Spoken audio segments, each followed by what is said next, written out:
Hello, welcome back. I thought today what I'd do is just a recap of weeks 1 and 2. So if you're thinking about surgery or you're just getting through it like any time now, what's going to happen in the next couple of weeks? I don't know about you, but when I started this journey, I was just so focused on the diet before the operation that getting through weeks 1 and 2 didn't even occur to me. Now, one thing that I probably did get right was assuming that week 1 was going to be a nightmare, because as it turns out, it wasn't that bad.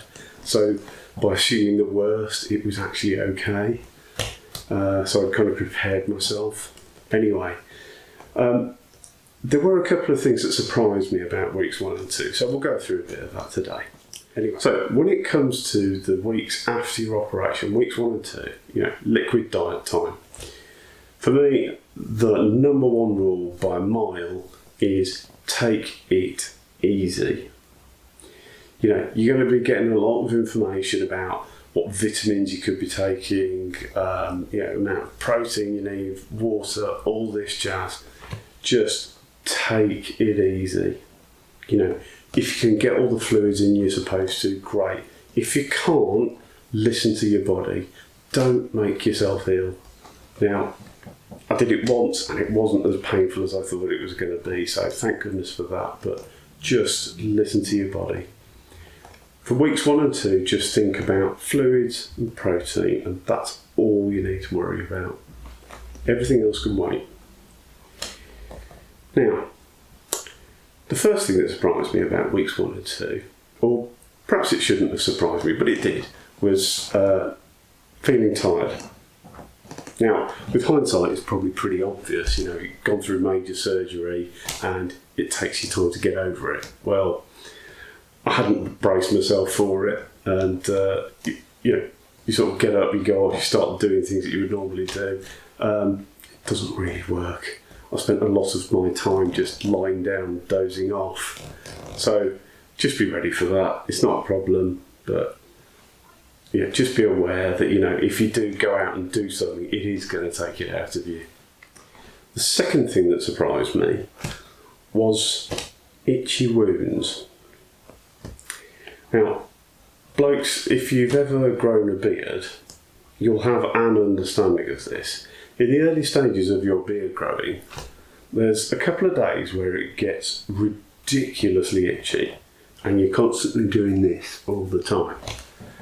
Now, there comes a point, or there came a point for me, and apparently it's quite common, there comes a point where your wounds start becoming itchy. And of course, the last thing you want to do is scratch them. What do? Well, for me, I just gritted my teeth and got on with it. But some people say that, ice cubes will help, or a cold compress.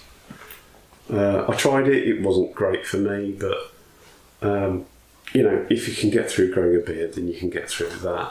I will say it was so infuriating. It drove me nuts. There was one day in particular I was just like, I just want to scratch it. So, just be ready for that. After a couple of days, most of it will have died down. A lot of people have said to me, it's a sign that the wounds are healing. That doesn't mean it's any less infuriating, but hey, at least there's some good news, maybe.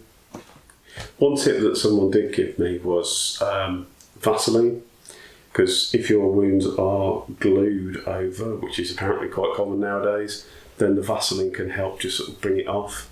Don't worry about any scabs, because they've probably all flaked away by that point anyway.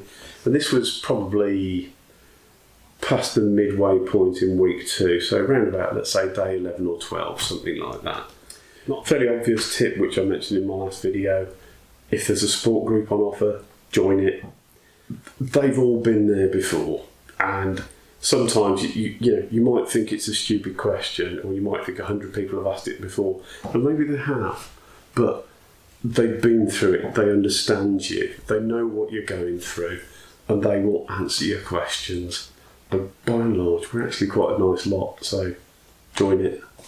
And finally, there's a question that a lot of people did ask me, a fairly obvious one, but it's not something that actually occurred to me, which is quite bizarre.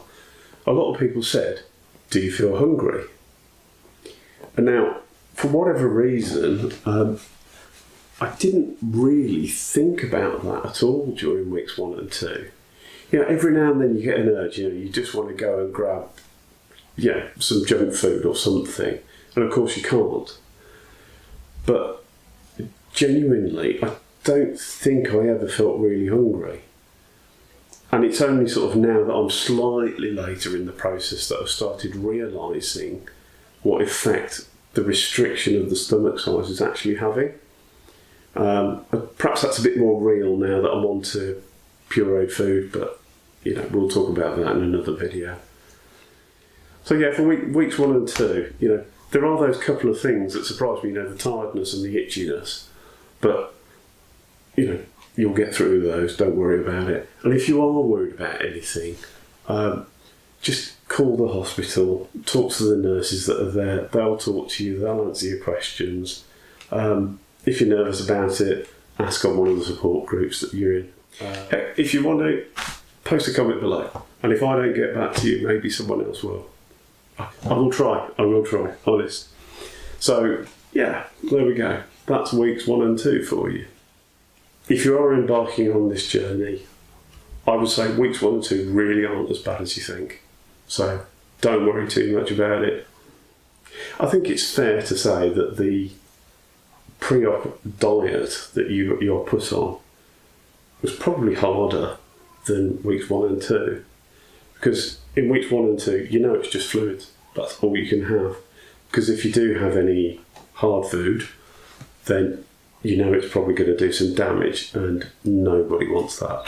So that's my experience of weeks 1 and 2. If you're coming up towards this position now, don't worry about it. Take it easy. And we'll catch up again soon. Bye-bye.